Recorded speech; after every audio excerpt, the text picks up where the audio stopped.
புதுவை சிங்கப்பூரா மாத்திர முடியுமா? இப்போ நீங்க தனித்து நின்னா அது மாற்றம். இன்னொரு கூட்டணியோட சேர்றப்போ எந்த அளவுக்கு உங்களால அதுல செயல்பட ஒரு கூட்டணின்னு போகும்போது சர்டன் காம்ப்ரமைஸ் நமக்கு தேவை இருக்கு. ஒரு 2 தொகுதி போதும் அப்படின்ற இடத்துல எந்த இடத்துல அந்த காம்ப்ரமைஸ்க்கு வந்து ஒய் பிஜேபி? எஸ்எஸ் நியூஸ் நேயர்களுக்கு வணக்கம். தமிழகத்தை விட புதுச்சேரியினுடைய அரசியல் ரொம்பவே பேசுபொருளாக இருக்கு. அதுக்கு மிக முக்கியமான காரணமாக இருக்கக்கூடிய ஒருவரோடு நாம் இன்னைக்கு பேட்டி காண போகிறோம். நம்முடைய சிறப்பு விருந்தினர் லட்சிய ஜனநாயக கட்சியினுடைய நிறுவன தலைவர் திரு ஜோஸ் சார்லஸ் மார்ட்டின் சார். வணக்கம். வணக்கம். தமிழ்நாடு அரசியல் பரபரப்பாக இருக்கோ இல்லையோ, புதுவை அரசியல் ரொம்ப பரபரப்பாக இருக்குது. அதுக்கு சொல்லப்பட்ட காரணம் புது வரவான நீங்கள். உங்களால் தான் என்டிஏ கூட்டணி உறுதியாவதிலே தாமதம் ஏற்பட்டது. கூட்டணிலேருந்து வெளியே போயிட்டாங்க வந்துட்டாங்க அப்படின்னு ஒரு வழியாக கூட்டணி உறுதியாயிருச்சு. இந்த கூட்டணி வெற்றி கூட்டணியா? கண்டிப்பாக, நிச்சயமாக. ஏன்னா என்ஆர் காங்கிரஸாக இருக்கட்டும், இவ்வளோ நாள் அவங்களுக்குன்னு ஒரு ஓட் ஷேர் இருக்குது. நம்ம என்னதான் இருந்தாலும் இவ்வளோ வருஷம் இருந்த கட்சி அவங்களுக்குன்னு ஒரு ஸ்கோப் இருந்திருக்கு. இவ்வளோ வருஷமாக சிஎம்மாக இருந்திருக்காங்க. அவர் முடிஞ்ச அளவுக்கு நிறைய இந்த ஸ்கீம்ஸ் பப்ளிக் வெல்ஃபேர் ஸ்கீம்ஸ் நிறையா போய் சேர்த்துருக்காங்க. ப்ளஸ் அந்த கம்யூனிட்டி ஓட்டாக இருக்கட்டும், இதெல்லாமே ஒரு பெரிய அட்வான்டேஜாக இருக்குது. ப்ளஸ் அந்த பழைய ஓட்டர்ஸ்ன்னு ஒரு ஓட் பேங்க் இருக்குது. இது போக பிஜேபி எடுத்துக்கிட்டோம்னா அவங்க இப்போ இன்றைக்கி யூனியன் டெரிட்டரினால எல்லாருமே மைண்ட் செட் எல்லாத்துக்குமே தெரியும். இது நம்ம சென்ட்ரல் கவர்மெண்ட் சப்போர்ட் இருந்தால் தான் யூனியன் டெரிட்டரி ரன் பண்ண முடியும். நேஷனல் டெவலப்மெண்ட், நேஷனல் க்ரோத், ஒரு மோடிஜி, ஆனரபிள் பிரைம் மினிஸ்டர் மோடிஜியாக இருக்கட்டும், அமித்ஷாஜியாக இருக்கட்டும், இங்கே இருக்கிற இன்சார்ஜ் மான்சூக்ஜியாக இருக்கட்டும், எல்லாமே இங்கே எப்படின்னா பிஜேபியோட ஃபங்க்ஷனிங்கே ஒரு டீம் ஒர்க்காக இருக்கும். ஒரு இண்டிவிஜுவல் ஃபோக்கஸ் பண்ணியும் இருக்காது. அட் த சேம் டைம் ஒரு பார்ட்டி வளரணும், ஒரு நேஷ்னலிஸ்ட் ஐடியாலஜியோட ஒரு விஷயம் போயிட்டுருக்கு. அது போக அதிமுக சொல்ல தேவை. அந்த கட்சியும் அந்த வளர்ந்த விதம், அவங்களுக்கு இருக்கக்கூடிய பேஸு எம்ஜிஆர் ஐயா அவர்கள் இருந்தபோதும் சரி, அம்மையார் ஜெயலலிதா இருந்தபோதும் சரி, அவங்களுக்கும் ஒரு கட்டமைப்பு இருந்து அவங்களுக்கும் ஒரு ஃபேன் பேஸ், அது இரட்டை இலைக்குன்னு சொல்லி ஒரு ஃபேன் பேஸ் கண்டிப்பாக இருக்காங்க, ஓட்டர்ஸ் இருக்காங்க. அது போக இப்போ நான் ஒரு விஷனோட வரேன். ஒரு யங்ஸ்டர் ஒரு ட்ரான்ஸ்ஃபார்ம் பண்ணணும்னு நினைக்கிறோம். ஸோ அப்படி இருக்கும்போது ஒரு புது ஐடியாஸ் பண்ணுறோம். ஸோ இது எல்லாத்தையும் ஒரு காம்பினேஷனாக இது ஒரு பப்ளிக்கோ இல்லை இது எலெக்ஷனில் ஃபேஸ் பண்ணும்போது மிகப்பெரிய டிஃப்ரென்ஸில் ஜெயிக்க நிறைய வாய்ப்பு இருக்குது. ஒரு புது விஷனோட ஒரு புதியவர் மாற்றம் இங்கே வராரு அப்படின்ற பேசு பொருளாச்சு. ஆனால் ஏற்கனவே இருந்த ஆண்டு கொண்டிருக்கக்கூடிய ஒரு கூட்டணியில் போய் நீங்கள் சேர்றீங்க. இப்போ நீங்கள் தனித்து நின்னா அது மாற்றம். இன்னொரு கூட்டணியோட சேர்றப்போ எந்த அளவுக்கு உங்களால் அதில் செயல்பட முடியும்? சொன்ன மாதிரி ஃபஸ்ட்டு எலெக்ஷனில் ஒரு பார்ட்டி நம்ம என்ன பண்ண போகிறோங்கிறத விட first party has to survey. எப்பவுமே பார்ட்டி ஓப்பன் பண்ணோம்னா அது காலங்காலமாக சர்வே ஆகிற அளவுக்கு நம்ம இப்போ ப்ரிப்பேர்ட் ஆகிக்கணும். நம்மளோட ஃபீல்டு எக்ஸ்பீரியன்ஸ் இருந்தாலும், மல்டி வெர்டிகல்ஸோட எக்ஸ்பீரியன்ஸ் இருந்தாலுமே, இது பாலிடிக்ஸ்ங்கிறது ஒரு புது ஃபீல்டு. ஸோ ஒரு குளத்தில் குளிக்கிறதுக்கும் ஒரு கடலில் குளிக்கிறதுக்குமே பெரிய வித்தியாசம் இருக்கும். ஸோ இந்த இதை தெரிஞ்சுக்கிறதுக்கு நம்மளுக்கு இனிஷியலாக எப்பவுமே ஒரு கூட இருந்துச்சுன்னா இட்ஸ் ஆல்வேஸ் அவங்க அனுபவத்தை எடுத்துக்கிறேன்றீங்க. கண்டிப்பாக. ஆமாம், அனுபவம் ப்ளஸ் ஆல்ரெடி எக்ஸிஸ்டிங் ஓட்ஷர்ஸ் இருக்குது. ஸோ இதை நம்ம இப்போ இதே டிவிக்கே எடுத்துக்கிட்டிங்கன்னா அவங்க ஒரு கேம்பிள் பண்ணணும்னு ஒரு பெரிய ஒரு ரிஸ்க் எடுத்து போகிறாங்க. பட் சப்போஸ் இதில் தோத்துட்டா இதே நம்ம சிரஞ்சீவி அவரும் இதே ரிஸ்க் எடுத்தாங்க. கடைசியில் எடுத்துகிட்டு இன்றைக்கி அந்த கட்சியே மூடி இன்றைக்கி வேறு யாரோ அதை டேக் ஓவர் பண்ணி போயிட்டாங்க. பவன் கல்யாண் அவர் பண்ணாமல் கரெக்டாக அவர் அந்த லோக்கல் ரீஜனல் பார்ட்டியோட கரெக்டாக போய் டிடிபியோட அசோசியேட் ஆகி சந்திரபாபு நாயுடுஜியோட இன்றைக்கி டெப்டி சிஎம் ட்ராவல் பண்ணி டெப்டி சிஎம் ஆனார். அவரால் முடிஞ்ச நிறைய விஷயங்களை இம்ப்ளிமெண்ட் பண்ண முடியுது. ரீசெண்ட் டைம்ஸில் நம்ம வளராத காரணமே இந்த டீம் ஒர்க் இல்லாமல் போயிடுச்சு. எப்போவுமே நம்ம இண்டிவிஜுவல் எல்லாமே நான் நினச்சி தான் நம்ம ராஜாக்கள் காலத்துலேருந்து சேர சோழ பாண்டியர்கள் எல்லாமே நமக்குள்ளேயே நம்ம அடிச்சுக்கிட்டு நம்ம மொழியோ இனமோ இதெல்லாமே டேமேஜ் ஆகி போனதுக்கு ஒரு பெரிய காரணம். ஸோ நம்மக்கிட்ட யூனிட்டி இல்லைங்கிறது தான் ஒரு பெரிய விஷயமா. எந்த இடத்துல அந்த முடிவு எடுத்தீங்க சார்? ஏன்னா எல்ஜேகே வந்தது ஒரு பேசுபொருளாச்சு. தமிழ்நாட்டில் எப்படி தாவேக்கா பேசுபொருளாக இருக்கோ அது மாதிரி புதுவையில் எல்ஜேகே பேசுபொருளாக இருக்குது. ஆனால் ஒரு 2 தொகுதி போதும் அப்படின்ற இடத்துல எந்த இடத்துல அந்த காம்ப்ரமைஸ்க்கு வந்தீங்க? அகைன் ஏன்னா ஆல்ரெடி எக்ஸிஸ்டிங்காக கண்டெஸ்ட் பண்ண எம்எல்ஏஸ் இருக்காங்க, மினிஸ்டர்ஸ் இருக்காங்க. அது கூட ஆல்ரெடி இவங்கெல்லாம் இருக்குது. இப்போ நாங்கள் எங்களுக்கு புது கேண்டிடேட்ஸை நாங்கள் புதுசாக தான் நாங்கள் யாரும் இல்லை புது கேண்டிடேட்ஸை போகலான் இருந்தோம். ஒன்று அகைன் எக்ஸ்பீரியன்ஸ், இன்னொன்று ஒரு கூட்டணின்னு போகும்போது சர்டன் காம்ப்ரமைஸ் நம்மளுக்கு தேவை இருக்குது. அதான் நான் சொன்னேன், ஃபஸ்ட்டு நம்மளுக்கு எக்ஸ்பீரியன்ஸ் இல்லாத போது நம்ம ஏதோ ஒன்று போய் எக்ஸ்பெரிமெண்ட் பண்ணுறதுக்காக வரல. ஏன்னா இது உண்மையாகவே ரியல் மணி இஸ் இன்வால்வ். நாங்கள் கஷ்டப்பட்டு சம்பாரித்த பணம் பணம் செலவு பண்ண வேண்டியது இருக்குது. நாங்கள் உட்காந்து so the lot of expenses வந்து பாலிடிக்ஸுங்கிறது ஒரு இட்ஸ் நாட் ஈஸி கோ ஒரு யதார்த்தமாக எடுத்தோம் பண்ண முடியாது. ஸோ அவ்வளோ எக்ஸ்பென்ஸ் இருக்கும்போது கேர்ஃபுல்லாக தான் ஹேண்டில் பண்ணணும். எங்களோட பிளான் என்ன வந்ததுன்னா நாங்களே தான் ஃபண்ட் பண்ணி அவங்களுக்கு சப்போர்ட் பண்ணி ஸோ தட் நாளைக்கு எங்கே ஒரு கரப்ஷனான ஒரு விஷயம் வந்துடக்கூடாதுங்கள நாங்கள் ரொம்ப தெளிவாக தான் பிளான் பண்ணோம். பட் இந்த பாயிண்ட் என்ன எங்களுக்கு எக்ஸ்பீரியன்ஸ் இனிஷியல் ஃபஸ்ட் டைம்னால எங்களுக்கு எக்ஸ்பீரியன்ஸ் இல்லாதனால கண்டிப்பாக நாங்கள் இந்த இதில் நாங்கள் எக்ஸ்பீரியன்ஸ் எல்லாம் கெயின் பண்ணிவிட்டு அது அடுத்தது நம்ம எப்படிங்கிறது ஃபியூச்சர். Why BJP sir? ஏன்னா பிஜேபி வந்து தமிழ்நாட்டில் வந்து அவங்களுடைய ஃபார்மேஷன் வேறு. இப்போ பேசுகிறது என்னென்னா பிஜேபி இருந்தால் சிறுபான்மை ஓட்டு வராது அப்படின்லாம் சொல்லப்படக்கூடிய சொல்ல ஏன் பிஜேபியோட இருக்கக்கூடிய கூட்டணி நீங்கள் இருக்கணும்னு நினச்சிங்க? என்னென்னா அது நைட்டு செட் பண்ணிட்டாங்க. அது பிஜேபினாலே ஒரு மைனாரிட்டிக்கு அகெயின்ஸ்ட்டு மைனாரிட்டிக்கு இதுன்னு சொல்லி. இப்போ நம்ம வந்து ஒரு நேஷன் பார்த்தா நம்ம ஒரு ஹாலிஸ்டிக்காக தான் பார்க்கணும். நம்ம வந்து கம்யூனிட்டி, காஸ்ட்டு, ரிலீஜியன், க்ரீட் இதெல்லாம் தாண்டி நம்ம வந்து ஆஸ் எ இந்தியாவாக ஒரு எப்படி நம்ம மியூச்சுவலாக நம்ம எல்லாம் சேர்ந்து வளரணும் தான் நம்ம பார்க்குறோம். ஒரு நேஷன் பில்டிங்கிற ஒரு மெயின் கான்செப்டுக்காக தான் நம்ம பிஜேபிங்கிறது. மத்திய அரசு துணை இல்லாமல் புதுவை மாதிரியான ஒரு யூனியன் பிரதேசத்தை வளர்க்க முடியாது அப்படின்னு இடத்துல வரீங்க. ஆமாம். எல்ஜேகே ஒரு புது கட்சி அப்படின்னாலும் கூட அவங்களாம் வர்றது எங்களுக்கு ஒரு பலம் அப்படின்னு புதுவை முதலமைச்சர் சொல்லியிருக்காரு. நீங்கள் எப்படி அதை பார்க்குறீங்க? இல்லை கண்டிப்பாங்க. யங்ஸ்டர் ஃபோர்ஸ் வந்து இன்றைக்கி வந்து ஒரு பெரிய மாஸ் ஃபோர்ஸாக இருக்குது. இன்னொன்று வந்து நான் ஆஸ் எ இண்டிபெண்ட் லீடராக நான் வந்து எந்த கம்யூனிட்டி காஸ்ட் கீடு பார்க்காம ஃபஸ்ட் நம்ம எல்லாத்தையுமே ஒரே மாதிரி தான் பார்க்குறோம். அது போக நான் வந்து ஃபோக்கஸ் பண்ணுறது எல்லாமே இந்த ஐடியாலஜி இதெல்லாம் கேட்குறேன். ஐடியாலஜி அதெல்லாம் அந்த பீரியட்லாம் தாண்டி வந்துட்டோம். நம்ம இனி வந்து இந்த ஐடியாலஜி ஃபாலோ பண்ணிக்கலாம், அந்த ஐடியாலஜி ஃபாலோ லெஃப்டா ரைட்டா இதெல்லாம் தாண்டி நம்மளோட நோக்கம் என்னென்னா மக்கள் இன்றைக்கும் வந்து சாப்பாடு இல்லாமல் கஷ்டப்படுறாங்க, இன்றைக்கி ஒரு நல்ல குடிநீர் இல்லாமல் கஷ்டப்படுறாங்க, ஒரு ட்ரைனேஜ் சிஸ்டம் இல்லாமல் கஷ்டப்படுறாங்க, ரோட்ஸ் இல்லாமல் கஷ்டப்படுறாங்க, அவங்க பேசிக் நீட்ஸே இல்லாமல் கஷ்டப்படுறாங்க. இதை வந்து ஃபஸ்ட்டு மக்களோட வளர்ச்சியை பார்க்கணும், ஒரு நாட்டோட வளர்ச்சியை பார்க்கணும், புதுச்சேரியோட வளர்ச்சியோட ஃபோக்கஸ் பண்ணுறது தான் எங்களோட மெயின் அஜெண்டாவாக இருந்தது. So people are easy to connect. இப்போ ஒருத்தவங்க எடுத்தாங்கன்னா ஒரு எக்ஸ்ட்ரீம் ரைட்டிஸ்டாக இருக்கிறாங்க, ஒருத்தவங்க வெறும் தமிழ் மட்டும். இப்போ இங்கெல்லாம் பார்த்தீங்கன்னா தமிழ் மட்டும் நம்ம பேசிட்டு இருந்தோம்னா எப்படி நம்ம இங்கே மற்ற கம்யூனிட்டிலாம் யார் பார்த்துப்பா? ஸோ இன்னும் வாட்டோ இட் இஸ் நம்ம அப்படி நம்ம தமிழர்கள்லாம் உலகம் ஃபுல்லாக பரவி இருக்காங்க. ஸோ இப்போ அவங்களுக்கு சிட்டிசன்ஷிப்பே கிடைக்குது. ஸோ அதுக்காக வந்து நம்ம எல்லாத்தையும் பிரித்து பார்க்க முடியுமா? ஸோ நம்ம ஏதோ ஒரு விஷயத்தை எடுத்து நம்ம வந்து அந்த ஐடியாலஜியை ஸ்ப்ரெட் பண்ண முடியாது. இது வந்து இன்றைக்கி இன்க்ளூசிவாக நம்ம வாழ்ந்துட்டுருக்கோம். இந்த இன்க்ளூசிவாக நம்ம இவங்க இதோடு சேர்ந்து நம்ம எப்படி பெட்டராக ஒரு சொசைட்டியை ஃபார்ம் பண்ணணுங்கிற நோக்கத்தில் தான் நம்ம எதிர்த்தரப்பை குறைச்சி மதிப்பிடுறீங்களா? ஏன்னா ஏற்கனவே அவங்க ஆண்ட கட்சியாக இருந்திருக்காங்க, திமுக காங்கிரஸ் கூட்டணி. அவங்க வந்து உங்களுக்கு கடுமையான போட்டியாக பார்க்கலையா? இல்லை, ஏன் பார்க்கலன்னா அவங்களோட மெயின் ஃபோக்கஸ் வந்து ஊழல்ங்கிற கான்செப்டில் போகுது. இங்கே மெயினாக பார்த்தீங்கன்னா காங்கிரஸ் தான் தலைமை தாங்குறாங்க. காங்கிரஸில் என்ன பிரச்சனைனா நாராயணசாமியாக இருக்கட்டும், இவங்க எதுவுமே ஒரு யாருக்கும் அந்த விஷன், அந்த லீடர்ஷிப்புன்னு அந்த ஒரு குவாலிட்டிஸுங்கிறது நம்ம பார்க்க முடியல. ப்ளஸ் இன்னொன்று இங்கே வந்து இவங்க எல்லாமே வந்து ஏதோ ஒரு அண்டர்ஸ்டாண்டிங்கில் ஒரு மாதிரி ஏதோ ஒரு இன்னும் இவங்களும் ஒரு ரியல் பொலிட்டிஷியனாக நம்ம வந்து கன்சிடர் பண்ண முடியல. அவங்க டைமில் தான் நிறைய ஊழல் இருந்தது. ஒரு பட்ஜெட் போட்டாங்க, அந்த பட்ஜெட்டை கூட அவங்க சாட்டிஸ்ஃபை பண்ண முடியல. ஒரு பிளான் போட்டாங்க. இது வரைக்கும் 20 இயர்ஸாக வந்து இந்த ஸ்கீம்ஸோ எதுவுமே வந்து ஒரு நாள் ப்ராப்பராக இம்ப்ளிமெண்ட் பண்ணுறேன்.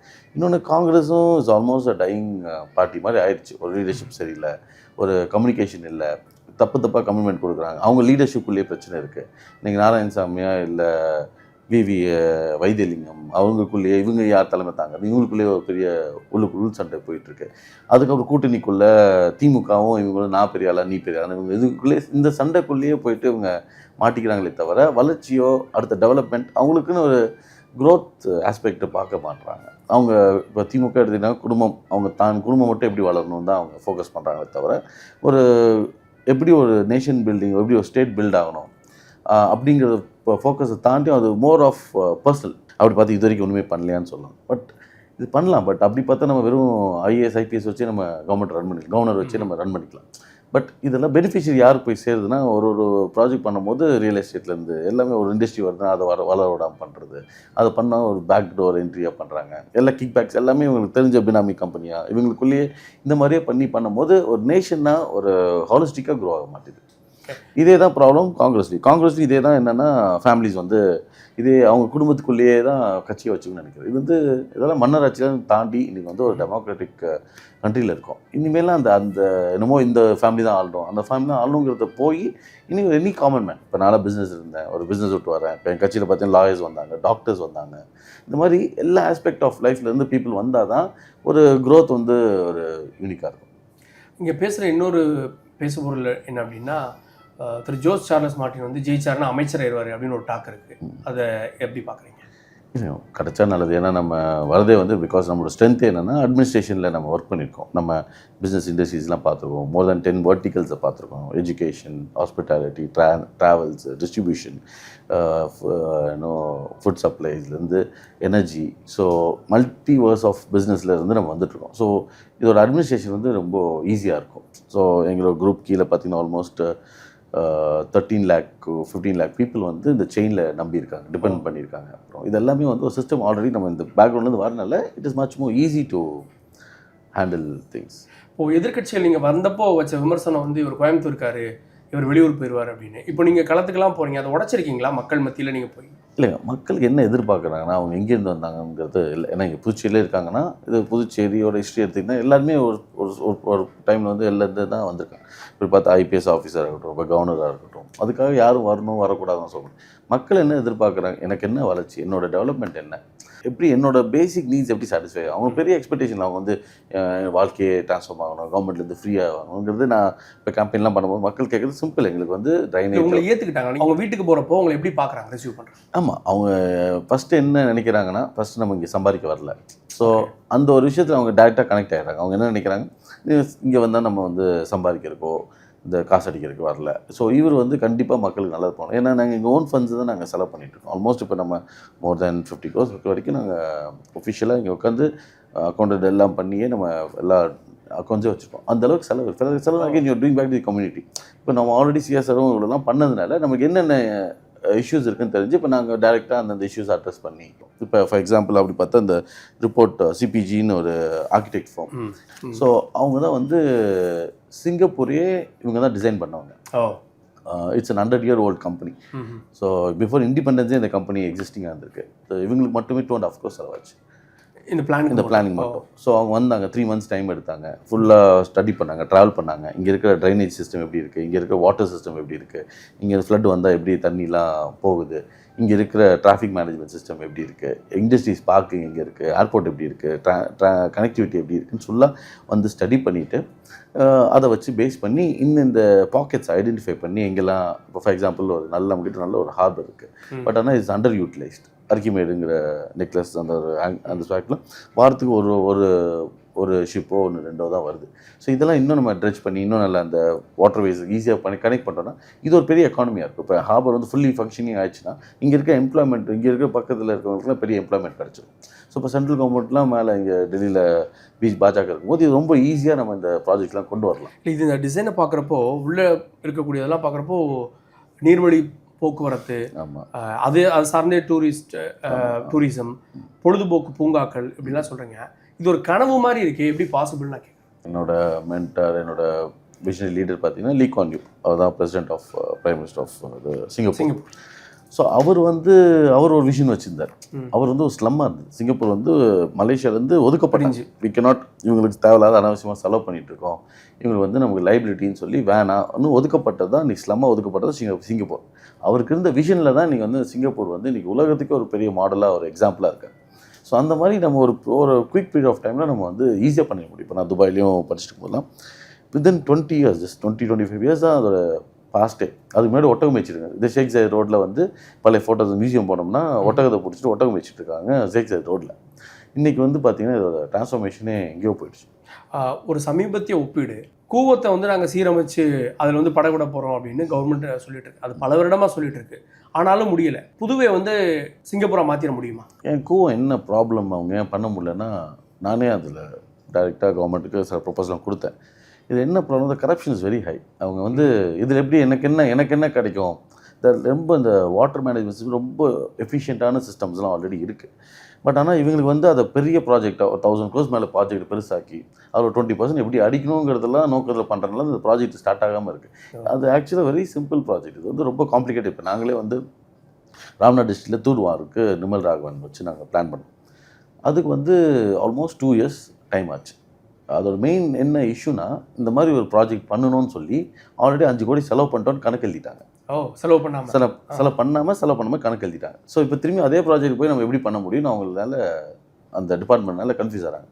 ஸோ அப்படி இருக்கும்போது நாங்கள் என்ன பண்ணோம்னா, அதே ப்ராஜெக்டை நம்ம 50 lakhsலேயே முடிச்சிட்டோம். இந்த 50 lakhs முடிச்சது 5 lakh பீப்புளை வந்து பெனிஃபிட் பண்ணுது. அது போக 2000 குளம், 1000 குட்டை, அது போக அங்கே இருக்கிற ஆல்மோஸ்ட் 450 வில்லேஜஸ் வந்து இதில் வந்து பெனிஃபிட் ஆகிறாங்க. தண்ணி இல்லாமல் நிறைய பேர் வேறு ஊருக்கே வேறு நாட்டுக்கே கூட குடி போயிருக்காங்க அந்த ஊர்லேருந்து. இல்லைன்னா எவ்வளோ கிலோமீட்டர் தாண்டி ஒரு பக்கெட்டில் எடுத்து அதில் பிடிச்சி தான் இங்கேருந்து எவ்வளோ தூரம் ட்ராவல் பண்ணி வரணும். இப்போ இந்த ஊரே வந்து ரொம்ப செழிப்புமாக இருக்குது. ஒரு சின்ன சின்ன விஷயம் தான் இது. வந்து it's not only about the cost. First நம்மளுக்கு அந்த விஷன் இருக்கணும், ஒரு ஐடியாலஜி இருக்கணும், ஒரு பண்ணணும்னு ஒரு பேஷன் இருக்கணும். இங்கே பொழுதுபோக்கு பூங்கான்றீங்க. இப்போ நம்ம பொழுதுபோக்கு பூங்கா அப்படின்னா சென்னையில் நிறையா இருக்குது, இங்கே இல்லை. அதை கொண்டு வரதுக்கான இடமோ வசதியோ இதெல்லாம் இருக்கா?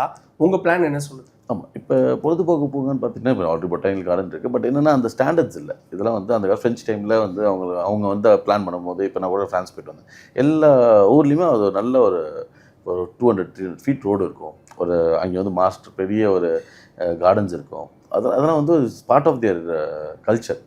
ஸோ நம்ம ஊர்லேயும் ஒரு பேசிக்காக ஹெல்த்தை இப்போ நானே இங்கே தொகுதியெலாம் போனோம்னா நிறைய பெரிய எம்டி பிளாட் இருக்குது. அது சும்மா பூட்டி கிடக்குது. அந்த மாதிரி இடம்லாம் அண்டர் யூட்டிலைஸ்டாக இருக்குது. கவர்மெண்ட் ப்ராப்பர்ட்டிஸ் நிறைய வந்து பழைய ஃபேக்ட்ரிஸ் இருந்து, பழைய இண்டஸ்ட்ரீஸ் இருந்துச்சு, எல்லாமே மூடி போய் கிடக்குது. பீச் ஃபேஸிங் நிறையா இருக்குது. அதெல்லாம் கவர்மெண்ட் ப்ராப்பர்ட்டிஸ் ஏகப்பட்ட thousands of acres வந்து ஐடியலாக இருக்குது. ஸோ இதெல்லாம் எடுத்து ரீவேம் பண்ணி நம்ம தீம் பார்க்ஸு, ஒரு என்டர்டைன்மெண்ட் ஜோன் கிரியேட் பண்ணுறது, இன்டர்நேஷ்னல் ஹோட்டல்ஸ் கொண்டு வரது, இதெல்லாம் கொண்டு வந்தோம்னா இன்டர்நேஷ்னல் டூரிஸ்ட் வரும், டாலர்ஸில் நம்மளுக்கு இன்கம் வரும். அது போக மற்ற கரன்சிலும் இன்டர்நேஷ்னல் கரன்சியில் நமக்கு இன்கம் வரும்போது நம்ம எக்கானமி ரொம்ப நல்லாயிருக்கும். வேலை எம்ப்ளாய்மெண்ட்டும் இங்கே பெரிய இஷ்யூ இருக்குது. அதையும் நாங்கள் சார்ட் அவுட் பண்ண முடியும். டிராஃபிக் மேனேஜ்மெண்ட் பற்றி பேசியிருக்கீங்க. ஆனால் புதுவையில் பெரிய பாலங்களோ பெரிய அளவான டிராஃபிக் சார்ந்த விஷயங்கள் இல்லை, ரோடு ஃபெசிலிட்டி அப்படின்றாங்க. அதுக்கு என்ன நீங்கள் பண்ண போகிறீங்க? இப்போ சென்ட்ரல் கவர்மெண்ட்டில் வந்து இப்போ பிரைம் மினிஸ்டர் வரும்போது அவர் அனௌன்ஸ் பண்ணியிருக்கார், இந்த மாதிரி நாங்கள் நிறைய பிரிட்ஜஸ் ஓப்பன் பண்ண போகிறோம், ஏர்போர்ட் எக்ஸ்பேன்ஷனுக்கு பிளான் பண்ணியாச்சு, நிறைய ஏக்கர்ஸ் ஆஃப் லேண்டை அக்ரிகேட் பண்ணுறதுக்கும் ரெடி பண்ணியாச்சு. Almost lot of huge budget has been allocated. Almost more then 10,000 crores வந்து ஒரு பெரிய பட்ஜெட் அலோகேட் பண்ணி இப்போ இமீடியட்டாக நியூ இன்ஃப்ராஸ்ட்ரக்சர் டெவலப்மெண்ட்டுக்கே பண்ணி வச்சுருக்காங்க. அதை நாங்கள் ஒன்ஸ் பவர் வந்தோம்னா will start implementing all these projects. Puduvai மக்களுடைய லைஃப் ஸ்டைல் எப்படி இருக்குது? அவங்களுக்கு வந்து இப்போது புதுவை வந்து சென்னைக்கு பக்கத்தில் இருக்குது, ஆனால் சென்னைக்கு ஏற்ற வருமானம் இல்லை அப்படின்றாங்க. அதை எப்படி மேம்படுத்த முடியும்? அதுதான் மெயினாக எம்ப்ளாய்மெண்ட். இங்கே மெயினாக இங்கே வந்து இங்கேருந்து நிறைய பேர் வந்து மற்ற பக்கத்து மாநிலங்கள்லாம் போய் ஒர்க் பண்ணுறாங்க, ஐடி பசங்களாக இருக்கட்டும், மற்ற எல்லாமே. ஸோ இதெல்லாம் வந்து நம்ம இங்கேயே இப்போ நம்ம ஐடி பார்க்ஸ்லாம் பிளான் பண்ணிட்டு இருக்கோம். இப்போ இன்ஃபோசிஸ், ஜோகோ, இந்த மாதிரி நிறைய ஆல்ரெடி டிஸ்கஷன்ஸ்லாம் ஸ்டார்ட் ஆயிருக்கு. இப்போ ரீசெண்டாக கூட ஜோகோவோட ஸ்ரீதவேம்பு சார் வந்துட்டு போனார். ஸோ நான் lot of traction is happening. Previously experience people இப்போ என்ன காங்கிரஸ் மாதிரி இருக்கும் போதும், ரங்கசாமி ஐயா இருக்கும் போதும், இப்போ நாங்களும் வந்தோம்னா எங்கள் பிரெயின்ஸோடு சேர்ந்து எங்களுக்கும் நிறைய ஐடியாஸ் இருக்கும்போது it will be easy to collaborate. We have this exposure. So நம்ம எக்ஸ்போஜர் இருக்குது, நம்ம பிஸ்னஸில் கனெக்ஷன்ஸ் இருக்குது. So we can bring in lot of new people, tourism. So ஓவராலாக குளோபலாக டெவலப் பண்ணுறதுக்கு எங்களுக்கு இப்படி மியூச்சுவலாக நாங்கள் சேர்ந்து பண்ணும்போது பெரிய ஹெல்ப்ஃபுல்லாக இருக்கும். இந்த புதுச்சேரி விஷன் 2050 இந்த ப்ளூ பிரிண்ட் இது காமன் மேனுக்கு புரியுற மாதிரி எப்படி சொல்லுவீங்க சார்? ஆமாம், என்னோட மென்டர் வந்து doctor APJ Abdul Kalam. So அவர் வந்து 2020 வந்து நம்ம டெவலப் நேஷனாக வரணும்னு ரொம்ப பாடுபட்டார். அதுக்கு வந்து மெயின் சோர்ஸ் அவரை என்ன பிளான் பண்ணார்னா, அன்றைக்கி இருக்கிற ஸ்கூல் சில்ட்ரன் அவர் எல்லா ஸ்கூலுக்கும் போய் எஜுகேட் பண்ணார். அப்போ நானே ஸ்கூலில் தான் படிச்சிருந்தேன். ஸோ அப்போ வந்து I was really impressed with his ideas, vision. ஒரு தொலைநோக்கு பார்வை இருக்கணும். ஏன்னா ஒரு பிளான் எடுத்தோம், நம்ம ஃபால்ஸ் கமிட்மெண்ட்டாக இருக்கக்கூடாது. ஏன்னா ஒரு பெரிய நம்ம ஒரு சிங்கப்பூர் மாதிரி வரணும்னா ஒரு சும்மா 5 வருஷத்துலாம் பண்ணிட முடியாது. ஒரு பில்டிங் கட்டணும், ஒரு பெரிய கன்ஸ்ட்ரக்ஷன் பண்ணணும்னா it will take is own time. ஒரு 3 வருஷம் ஆகும், 2 வருஷம் ஆகும். அதுக்கப்புறம் ஒரு பிளானிங் பண்ணணும், டிசைட் பண்ணணும், இருக்கிற எக்ஸிஸ்டிங் கம்ப்ளீட் வாட்டர்வேஸு, நம்மளோட வாட்டர் சிஸ்டமாக இருக்கட்டும், கேபிளிங்காக இருக்கட்டும், எலக்ட்ரிசிட்டியாக இருக்கட்டும், கனெக்டிவிட்டி, இது ஓவராலாக மாஸ்டர் பிளானாக பண்ணோம். அதனால தான் நாங்கள் இந்த சிபிஜிங்கிற ஆர்கிடெக்ட் சிங்கப்பூர்லேருந்து சிங்கப்பூரை டிசைன் பண்ண கம்பெனி நாங்கள் கூட்டு வந்தோம். அவங்களோட ஒரு வாட்டி அவங்க ஆஃபீஸ் போகும்போது என்ன சொன்னாங்கன்னா, ஒரு கம்யூனிட்டிலேருந்து வாட்டர், ஒரு தண்ணி வெளில வருது, கழிவு நீராக இருக்கட்டும், எந்த நீராலும் அது வெளில வரும்போது அது ப்ராசஸ்லாம் முடிச்சுட்டு வெளில வரும்போது அது வாய்க்காலில் வரும்போது அது குடிநீர் தான் வருது. இப்போது லாஸ்ட்டாக வந்து ஒரு பரபரப்பான அரசியல் சூழல் இருக்கப்போ திடீர்னு ஒரு ஸ்டேட்டஸ் பார்த்தா துரந்தர்லாம் பார்த்துருக்கீங்க, எப்படி இருக்குது? இல்லைங்க, ரொம்ப ஒரு இன்ட்ரெஸ்டிங்கான மூவி. ஏன்னா நம்ம அதான் இப்போ நீங்கள் சொன்னீங்களே, நம்ம இன்னொரு ஊரில் பிறந்து இன்னொரு ஊரில் வாழ்கிறாங்க. அந்த மாதிரி இந்த படத்தில் வந்து எங்கேயோ பஞ்சாபில் பிறந்த ஒருத்தர், ஒரு ஸ்பை, ஒரு இந்தியாவோட இன்டெலிஜென்ஸ். ஸோ அவர் வந்து நம்மளுக்காக நம்ம நாட்டோட தேசத்தில் எவ்வளோ டெரர் அட்டாக்ஸ் வராமல் இருக்கிறதுக்காக நம்ம உண்மையான ரியல் லைஃப் ஹீரோஸ், இவங்களோட ரியல் லைஃப் ஹீரோஸோட கதை.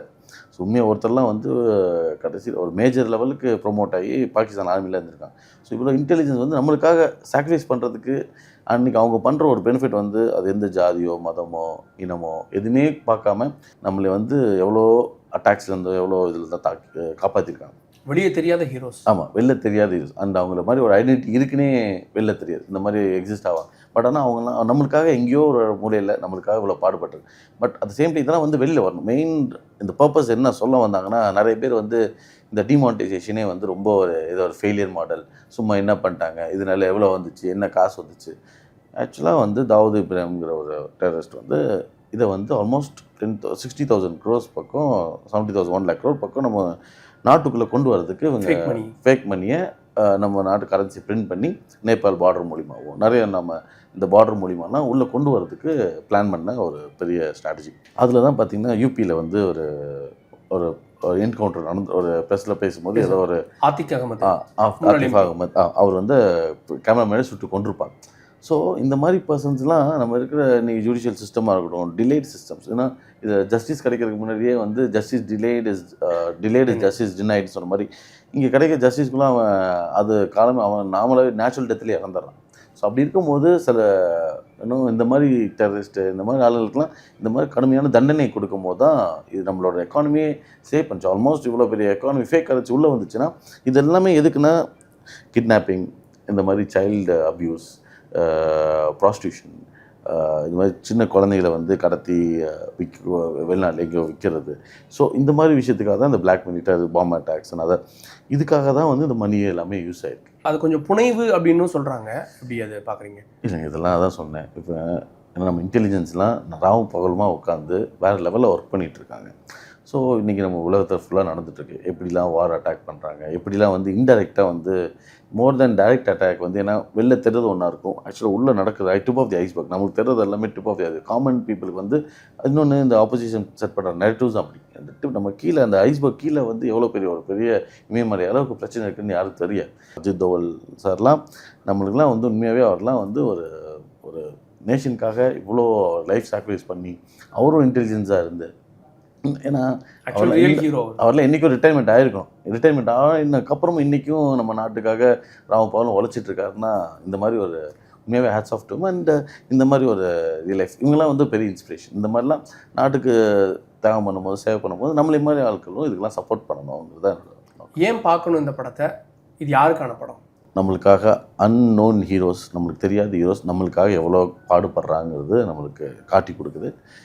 இது மூலிமா நம்மளோட இன்றைக்கி நம்மளோட பிஜேபி கவர்மெண்ட்டோட சிஸ்டம் எந்த அளவுக்கு ஸ்ட்ராங்காக இருக்குது, இன்டெலிஜென்ஸ் எந்த அளவுக்கு ஸ்ட்ராங்காக இருக்குது. இது வரைக்குமே காங்கிரஸ் டைமில் நீங்கள் எல்லா attacks, most of the attacks நடந்ததுன்னா பார்த்தீங்கன்னா ஃபுல்லாக காங்கிரஸ் டைமில் தான் இருக்கும். இந்த மோஸ்ட் ஆஃப் தி பீப்புள் பார்த்தீங்கன்னா mostly they'll be connected to Congress. அந்த டைமில் தான் இந்த மாதிரி நிறைய டெரரிஸ்ட் ஆக்டிவிட்டீஸ்லாம் வழிவகுத்து கொடுத்தாங்க. அதே மாதிரி எந்த ஒரு அட்டாக்குக்கும் ஒரு கவுண்டர் அட்டாக் இருக்காது. எப்போயுமே டெரரிஸ்ட் அட்டாக் பண்ணுறோன்னா நம்ம எப்போயுமே அடி வாங்கிட்டே தான் இருப்போமே தவிர நம்ம என்றைக்குமே போய் திரும்பி அடித்ததில்லை. இந்த ஆட்சியில் மட்டும்தான் நம்ம போய் எல்லா அட்டாக்குக்கும் நம்ம பதில் அடி கொடுத்துருக்கோம்.